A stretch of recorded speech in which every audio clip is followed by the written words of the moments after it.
Olá, esse vídeo faz parte da apresentação do Seminário de Audiologia 2. Quem vai apresentar ele sou eu, Ana Carolina, e meus colegas Alan e Maria Luísa.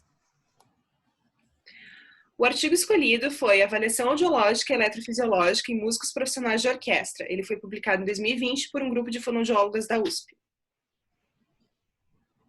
O objetivo do estudo foi verificar se a frequente exposição musical é capaz de prejudicar as respostas vias auditivas periférica e central em músicos profissionais de orquestra. Isso por quê? Porque a música, embora ela tenha características espectrais diferentes do ruído, ela também pode causar danos auditivos, e esse estudo está investigando isso na música clássica. A amostra foi composta por 45 homens, 30 músicos profissionais e 15 não músicos. Os critérios de inclusão foram estar na orquestra há pelo menos 2 anos e ter exposição musical a pelo menos uma vez por semana para os músicos, e para os não músicos, ausência de exposição musical a nível profissional. Para os músicos, foram 15 de sopro e 15 de corda, com uma exposição média diária de 5,75 horas, e uma vivência musical de 10,75 anos, sendo que a média de idade deles é 22,25 anos e dos não músicos 24,87 anos. Os músicos não usavam EPI. Os critérios de exclusão foram para ambos os grupos e incluíam histórico de queixas otológicas auditivas, excesso de cerume e ou outra fonte de exposição a ruído. Uma coisa que nós notamos lendo o artigo foi que também foram excluídos aqueles que apresentaram presença de componente condutivo, já que foi feita a avaliação de medidas de imitância acústica. Também não foram incluídos músicos da percussão da orquestra, que poderiam ter um dano maior. Então, como é que foram tomadas todos os dados, né, para análise do estudo?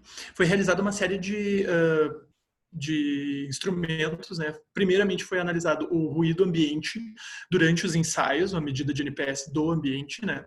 Daí, individualmente, foi realizado um questionário acerca de hábitos e saúde auditiva e geral, a otoscopia, a medida de imitância acústica, uma vez que um dos critérios de exclusão foi a ausência de reflexos acústicos, assim como a minha colega Ana tinha comentado antes, a audiometria tonal liminar e vocal normal, e também foi realizada a audiometria tonal em altas frequências, uma vez que a perda, que geralmente está associada com a exposição contínua a ruídos intensos, é a sensório neural, e ela tende a começar em frequências altas, por isso do exame, e também foi realizado emissões exotoacústicas evocadas transientes e o Frequency Following Response. Então, o que foi encontrado? Dentro das audiometrias, tanto a convencional quanto a de altas frequências, não houveram diferenças significativas entre os grupos, com os limiares estando dentro da normalidade. O Frequency Following Response também não teve variação diferença, né, significativa entre os valores de latência. No entanto, o que é interessante notar é que os resultados das emissões autoacústicas apontaram de que o grupo musical tinha intensidades menores do que o grupo não musical, e isso geralmente está associado a algum nível de dano coclear, o que correlaciona com a queixa autorreferida de 1/3 desses músicos de que eles tinham dificuldade para compreender a fala. Então, tu já pode estar começando a detectar uma alteração subclínica sem modificação de limiar. E também um pouco mais da metade deles relatou zumbido e 60% tinha incômodo quando exposto a ruídos muito intensos. A discussão do trabalho traz que os músicos não utilizam EPI devido ao feedback da prática necessário. Eles tiveram exposição média de 5 horas ao dia de nível de pressão sonora média de 87 dB. Porém, o NR15 aponta que para causar perda auditiva é necessário 85 dB por até 8 horas diárias. Porém, a cada 5 dBs aumentados, desses 85, o tempo de exposição cai pela metade. Então, nós precisamos considerar a perda auditiva. E outro estudo, ele constata a prevalência de perda auditiva em 32% dos músicos profissionais de música clássica.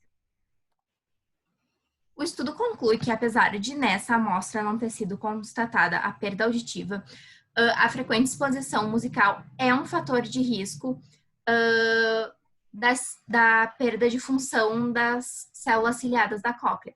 Por isso, é importante o monitoramento audiológico a fim de detectar as alterações subclínicas que podem acontecer nessa população.